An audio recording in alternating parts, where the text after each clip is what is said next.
नमस्ते। मेरा नाम अंकित सिन्हा है और आप देख रहे हैं कॉन्सेप्चुअल, एक जगह जहां हम कॉन्सेप्ट को उठाते हैं और उसे शांति से क्लियरली समझाने की कोशिश करते हैं।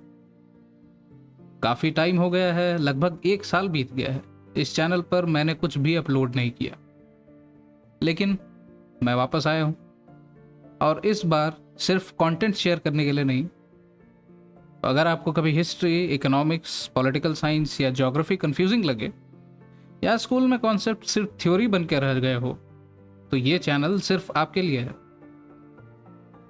हर वीडियो में एक सिंपल सवाल होगा और हम उसका जवाब ढूंढने की कोशिश करेंगे। तो आज का कॉन्सेप्ट है, why was the treaty of Versailles unfair. तो मैंने वर्सेलिस कह दिया, बहुत लोग वर्से कहते हैं, बहुत लोग वर्से कहते हैं। प्रोनाउंसिएशन के ऊपर ज़्यादा ध्यान नहीं दे रहे हैं, सीधे कॉन्सेप्ट के ऊपर आते हैं। इसे अनुचित क्यों बताया गया? अब आप देखिए, पहली लाइन है, peace that punished more than it healed. ये एक ऐसा पनिशमेंट, एक ऐसा दंड था जो शांति के कपड़े पहने हुए आया था। इस संधि को 28 जून 1919 को साइन किया गया था, आर्कड्यूक फ्रांस फर्डिनेंड की हत्या के एकदम 5 साल के बाद। और ये शांति का समझौता नहीं था, ये दंड था, पनिशमेंट था।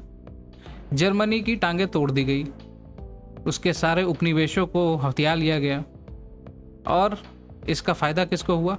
फ्रांस और ब्रिटेन को। तो इसे अनुचित बताने से पहले थोड़ी भूमिका जान ले कि क्यों असल में इस संधि पर हस्ताक्षर हुए।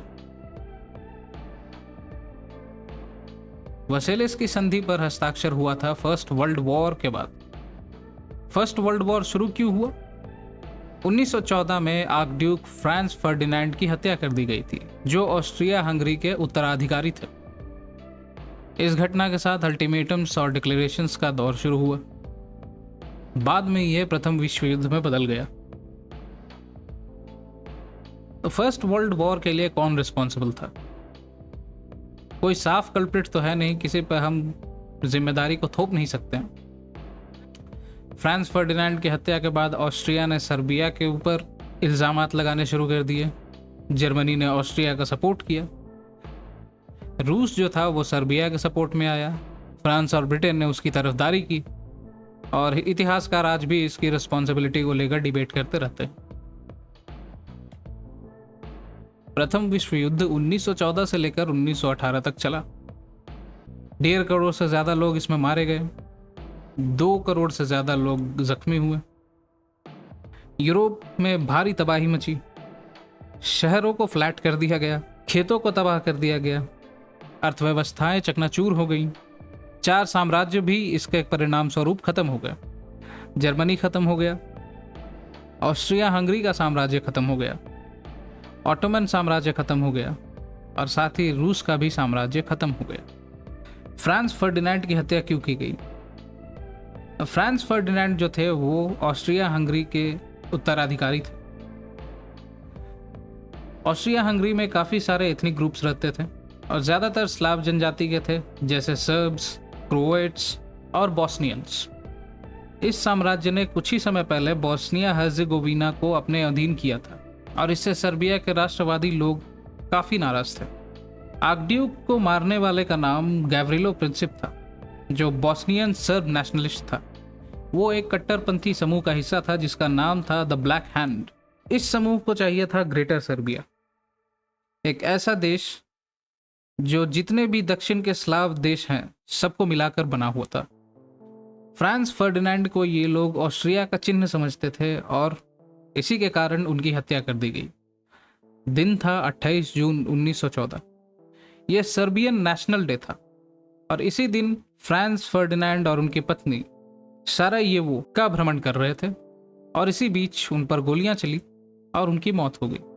तो अब हम वापस आते हैं ट्रीटी ऑफ वर्सेलिस के ऊपर।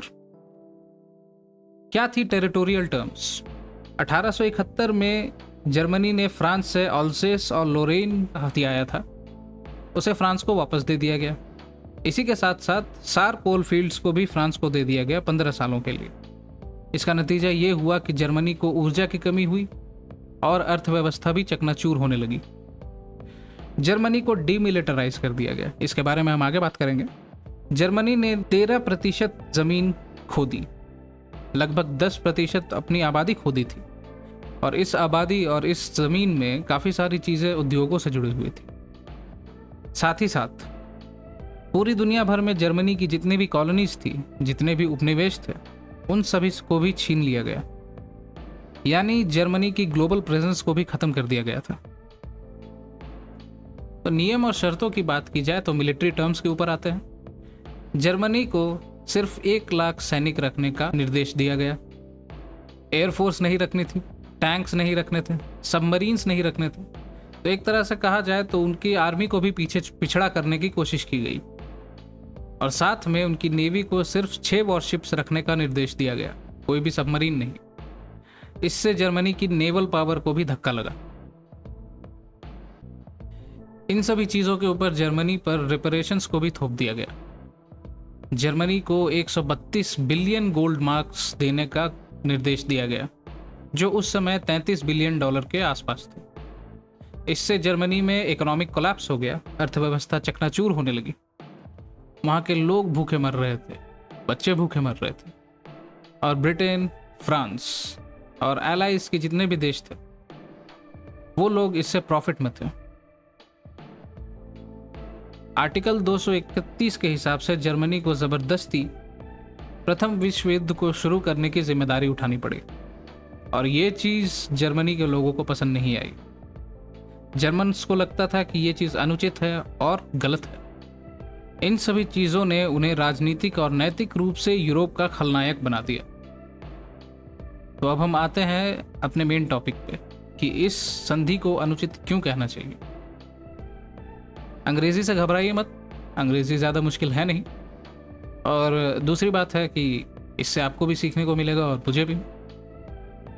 तो मैं हिंदी में एक्सप्लेन करते जाता हूँ और आप अंग्रेजी को पढ़िए, समझने की कोशिश करिए। सबसे पहले बात, कोई चीज़ अनुचित कैसे होगी। मान लेते हैं कि आप किसी वार्तालाप में बैठे हुए हैं, बातचीत में बैठे हुए हैं, और आपके सामने वाली पार्टी जो है लगातार बकबक की जा रही है और आपको बोलने का मौका नहीं दिया जा रहा। यही चीज़ हुई जर्मनी के साथ। जर्मनी के ऊपर नियमों और शर्तों को थोप दिया गया, और उसमें उसको बोलने का अधिकार दिया ही नहीं गया। सिर्फ जर्मनी को ही नहीं, सारे सेंट्रल पावर्स को। जर्मनी के ऊपर जो रेपेरेशंस का क्लॉज लगा हुआ था, इसके कारण जर्मनी की अर्थव्यवस्था चकनाचूर हो चुकी थी। लोगों को कई कई घंटे लाइन में खड़े रहना पड़ता था सिर्फ जॉब पाने के लिए, एम्प्लॉयमेंट पाने के लिए। उसके बाद फिर जर्मनी की मिलिट्री को भी कम कर दिया गया था। लगभग समझिए कि टांगे तोड़ दी गई थी। आर्मी को सिर्फ 1 लाख सैनिक रखने थे, एयरफोर्स नहीं, नेवी काट कर छोटी कर दी गई है। आप समझ सकते हैं, जर्मनी एक तरह से डिफेंसलेस हो गया था। उसके पास अपने आप को बचाने के लिए कुछ नहीं था। टेरिटोरियल लॉसेस भी थे। 13% जमीन छीन ली गई थी जर्मनी से, 10% आबादी चली गई, सारी कॉलोनीज चली गई, उपनिवेश चले गए। बहुत सारे की रीजन्स थे उसमें, जैसे सार और अल्जेस और लोरेन, और साथ में जर्मनी के साथ हुआ नैतिक अन्याय।